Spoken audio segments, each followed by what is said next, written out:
मुख्यमंत्री सुक्खू बोले, ड्रग्स के खिलाफ सरकार ने अपनाई जीरो टॉलरेंस की नीति। मुख्यमंत्री सुखविंदर सिंह सुक्खू ने कहा कि प्रदेश को नशामुक्त बनाने के लिए प्रदेश सरकार ने ड्रग्स के खिलाफ जीरो टॉलरेंस की नीति अपनाई है।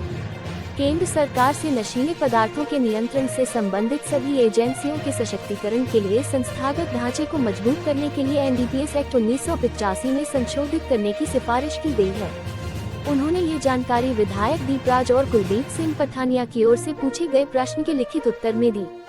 उन्होंने कहा कि जिन क्षेत्रों में चिट्टे का अधिक प्रभाव है, वहां पुलिस अधिकारियों पर 3 साल का कार्यकाल लागू नहीं होता है। उन्होंने कहा कि 1 जनवरी से 15 नवंबर तक नशीले पदार्थों से 5 मौतें हुई हैं। गृह मंत्रालय ने समन्वय स्थापित करने के लिए नाको समन्वय केंद्र तंत्र की संरचना की है। इसमें 4 कमेटियां गठित की गई हैं। इसमें शीर्ष स्तरीय नाको समिति, कार्यकारी नाको, राज्य स्तरीय नाको और जिला स्तरीय नाको समिति शामिल है। उन्होंने कहा कि नशे पर अंकुश लगाने के लिए प्रत्येक पुलिस थाना स्तर पर नशा निवारण समितियों का गठन किया गया है। नशा मुक्त Himachal mobile drug free app शुरू की गई है। एंटी नार्कोटिक्स टास्क फोर्स का गठन किया गया है। मांगों को लेकर गरजे एचआरटीसी पेंशनर्स, जोरावर स्टेडियम तक निकाली रोष रैली। हिमाचल पथ परिवहन निगम पेंशनर्स कल्याण संगठन की ओर से गुरुवार को विधानसभा शीत सत्र के तीसरे दिन तपोवन के पास प्रदर्शन किया। इस दौरान पेंशनरों ने जोरावर स्टेडियम तक विशाल रैली निकाली। एचआरटीसी पेंशनरों ने अपनी मांगों को लेकर सरकार के खिलाफ जमकर नारेबाजी की। एचआरटीसी पेंशनरों ने पेंशन का स्थायी समाधान, हर माह की पहली तारीख को पेंशन दिलाने, पेंशनर्स के सभी प्रकार के लाभ और लंबित एरियर का एकमुश्त भुगतान सहित 65, 70 और 75 वर्ष की आयु पूरी कर चुके पेंशनर्स को बढ़ा हुआ पेंशन भत्ता देना, चिकित्सा बिलों का एकमुश्त भुगतान करने की मांग को लेकर प्रदर्शन किया। संगठन के प्रदेशाध्यक्ष केसी चौहान ने कहा कि यदि मांगों को पूरा नहीं किया गया तो आंदोलन को तेज किया जाएगा। चंद्र कुमार बोले, हर पशु पर 700 रुपए गोसदन को नहीं, अब किसान को देंगे। पशुपालन मंत्री चंद्र कुमार ने कहा कि गोसदन में हर गाय पर सहयोग राशि देने के बावजूद लावारिस पशुओं की समस्या का समाधान नहीं हो रहा है। विचार होना चाहिए कि गोसदन आधुनिक हो। हर किसान का एक पोर्टल तैयार होगा, उसके पास दूध देने वाले और कितने बूढ़े पशु हैं, पोर्टल पर इसका हिसाब रखा जाएगा। इसे नजदीकी अस्पताल से जोड़ा जाएगा। जो 700 रुपए हर पशु पर गोसदन को दिए जा रहे हैं, अब सीधे किसान को दिए जाएंगे। उन्होंने कहा कि जल्दी पशु गणना भी शुरू की जाएगी। जिस तरह से टैगिंग हो रही है, उसे भी बदलना होगा। एक छोटी सी कैप्सूल चिप गाय या बैल में लगाई जाएगी। पशु खुला छोड़ने पर इस चिप से मालिक, गाँव और ब्लॉक का नाम मालूम होगा। इसे विश्वविद्यालय के वैज्ञानिक डिजाइन कर रहे हैं। फतेहपुर के कांग्रेस विधायक भवानी सिंह पठानिया की ओर से मानसून सत्र में सदन में रखे संकल्प प्रस्ताव पर पशुपालन मंत्री ने शीत सत्र के तीसरे दिन वीरवार को जवाब दिया। मंत्री के जवाब पर संतोष जताते हुए उन्होंने गुरुवार को प्रस्ताव वापस ले लिया। चयन आयोग में नया साल शुरू होते ही खुलेगा नौकरियों का पिटारा, मुख्य प्रशासक ने किया खुलासा। हिमाचल प्रदेश राज्य चयन आयोग में हर भर्ती आउटसोर्सिंग एजेंसी के माध्यम से होगी। आयोग के तहत प्रथम भर्ती पायलट आधार पर ऑनलाइन माध्यम से होगी। इसमें आवेदन से लेकर परीक्षा तक हर प्रक्रिया ऑनलाइन होगी। ऑपरेशन थिएटर असिस्टेंट OTA के 162 पदों पर पूर्व आयोग के समय से जारी भर्ती प्रक्रिया को सर्वप्रथम पूरा किया जाएगा। हिमाचल प्रदेश राज्य चयन आयोग के मुख्य प्रशासक डॉक्टर RK परूथी ने हमीरपुर में यह बात कही। मुख्य प्रशासक के तौर पर अक्टूबर माह सरकार की तरफ से वरिष्ठ IAS अधिकारी नियुक्त किया गया है। नियुक्ति के बाद दूसरी दफा मुख्य प्रशासक हमीरपुर पहुंचे।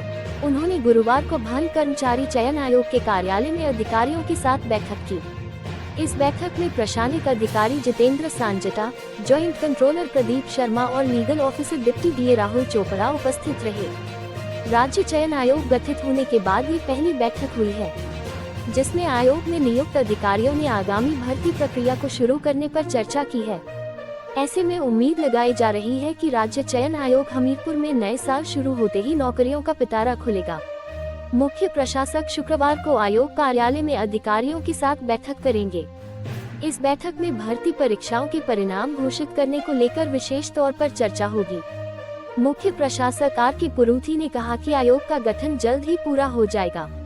पुराने कर्मचारियों की क्या भूमिका होगी, इस पर विचार होगा और नए आयोग में नए कर्मचारियों की भर्ती भी की जाएगी।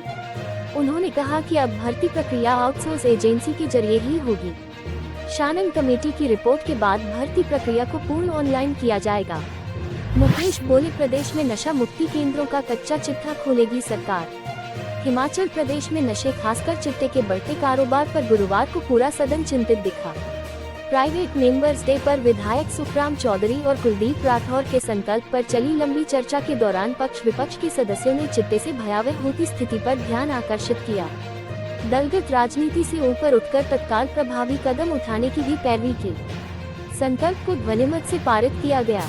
चर्चा का जवाब देते हुए उप मुख्यमंत्री मुकेश अग्निहोत्री ने कहा कि हिमाचल में 90 नशा मुक्ति केंद्र संचालित हो रहे हैं। इन सभी केंद्रों का कच्चा चिट्ठा सरकार तैयार करेगी। कहा कि 1 महीने के भीतर सरकार नशा मुक्ति केंद्रों की गहन जांच करवाएगी। जांच पर आधारित विस्तृत रिपोर्ट बजट सत्र में सदन में पेश की जाएगी। उप मुख्यमंत्री ने कहा कि सूचनाएं मिल रही हैं कि प्रदेश में चल रहे कई नशा मुक्ति केंद्र नशे का अड्डा बने हुए हैं। सरकार पता लगाएगी कि कौन लोग इन केंद्रों को चला रहे हैं और इनमें क्या कुछ चल रहा है। उन्होंने कहा कि एंटी नार्कोटिक्स टास्क फोर्स में विशेष तौर पर 500 और जवानों की तैनाती की जाएगी। उप मुख्यमंत्री ने कहा कि चर्चा पूरी तरह से चिट्टे पर केंद्रित होकर रह गई। साफ है कि प्रदेश में चिट्टे के बढ़ते कारोबार और इसके दुष्प्रभावों से पूरा सदन चिंतित है। बीएड की खाली सीटों के लिए 1.5 माह बाद फिर होगी काउंसलिंग। 2 वर्षीय डिप्लोमा इन एलिमेंट्री एजुकेशन के शैक्षणिक सत्र 2023-25 के शुरू होने के करीब 1.5 माह बाद रिक्त सीटों को भरने के लिए चौथे चरण की काउंसलिंग प्रक्रिया होगी। ये काउंसलिंग प्रक्रिया 27 दिसंबर को स्कूल शिक्षा बोर्ड मुख्यालय धर्मशाला में होगी। इस दौरान बोर्ड की ओर से 1384 अभ्यर्थियों को शॉर्ट लिस्ट किया गया है। हिमाचल प्रदेश स्कूल शिक्षा बोर्ड के सचिव डॉक्टर विशाल शर्मा ने बताया कि न्यायालय के निर्देशों के चलते शिक्षा बोर्ड बीएड की रिक्त सीटों को भरने के लिए चौथे चरण की काउंसलिंग प्रक्रिया शुरू कर रहा है। ये काउंसलिंग 27 दिसंबर को सुबह 10 बजे से बोर्ड मुख्यालय धर्मशाला में होगी। ये काउंसलिंग प्रक्रिया निजी शिक्षण संस्थानों में रिक्त चल रही सीटों को भरने के लिए होगी। किन्नौर में चिट फंड कंपनियों और सोसाइटी पर केस। किन्नौर जिले में चिट फंड कंपनियों और सोसाइटियों की ओर से लोगों को ठगने के आरोप के बाद पुलिस ने कार्रवाई शुरू कर दी है। पुलिस ने कंपनियों के खिलाफ 406, 420 और 120 BIPC के तहत रिकांगपिओ थाना में मामला दर्ज करके छानबीन शुरू कर दी है। पुलिस का कहना है कि इस मामले को जल्द कोर्ट में पेश किया जाएगा। वर्ष 2012 में रिकांगपिओ में कैमुना क्रेडिट कोऑपरेटिव सोसाइटी खोली थी। इसमें संचालकों ने लोगों को आरडी और फिक्स डिपॉजिट की सुविधा दी। इसके बाद वर्ष 2019 तक तो सोसाइटी के संचालकों ने लोगों की आरडी और फिक्स डिपॉजिट की मैच्योर होने के बाद जमा राशि ब्याज दे दिया, लेकिन 2019 के बाद जिन लोगों की आरडी और फिक्स डिपॉजिट मैच्योर होने के बाद लोगों को पैसा देने के लिए आनाकानी करने से लोग परेशान हैं।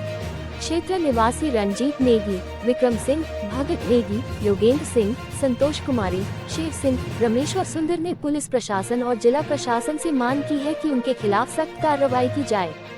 उनका कहना है कि इस ठगी मामले को लेकर STDC किन्नौर को भी ज्ञापन सौंपा है। उधर DSP हेडक्वार्टर रिकांगपिओ नवीन जिल्टा ने कहा कि पुलिस की स्पेशल टीम ने केस की पूरी छानबीन कर ली है। अब कोर्ट में पेश किया जाएगा। HPU शिमला ने प्राइवेट उम्मीदवार पहले पास कर दिए, बाद में बताया फेल। परीक्षा परिणामों में गड़बड़ियों के कारण लगातार चर्चा में रहे हिमाचल प्रदेश विश्वविद्यालय HPU की एक और लापरवाही सामने आई है। MA इतिहास चौथे सेमेस्टर की जून में हुई परीक्षा में बैठे कई प्राइवेट उम्मीदवारों को पहले पास कर दिया, लेकिन बाद में ये कहकर फेल कर दिया कि उन्होंने वैकल्पिक विषय सही नहीं चुने थे। 13 नवंबर को विवि ने परिणाम जारी किया। 22 नवंबर को विद्यार्थियों ने अपनी लॉगिन आईडी से विवि वेबसाइट से अंक तालिका डाउनलोड की। कुछ दिन बाद अंक तालिका हटा दी गई। विवि की ओर से तर्क दिया गया कि जिन विद्यार्थियों ने वैकल्पिक विषय सही नहीं चुने थे, उनके रिजल्ट हटा दिए गए। अब उन्हें सही विषय चुनकर दोबारा फॉर्म भरकर परीक्षा देनी होगी। इसको लेकर विद्यार्थियों में रोष है। उनका कहना है कि अगर वैकल्पिक विषय गलत चुने गए थे, तो ऑनलाइन फॉर्म भरने पर कैसे उन्हें मंजूर किया गया। अगर विषय गलत थे तो उसी समय फॉर्म रिजेक्ट करने चाहिए थे। यह उनके साथ धोखा है। सीधे तौर पर छात्र इसे विवि की व्यवस्थागत खामी बता रहे हैं। उनका कहना है कि विवि को प्राइवेट अपियर होने वाले विद्यार्थियों के लिए समय रहते सब्जेक्ट कॉम्बिनेशन को लेकर दिशा निर्देश सार्वजनिक रूप से जारी करने चाहिए थे।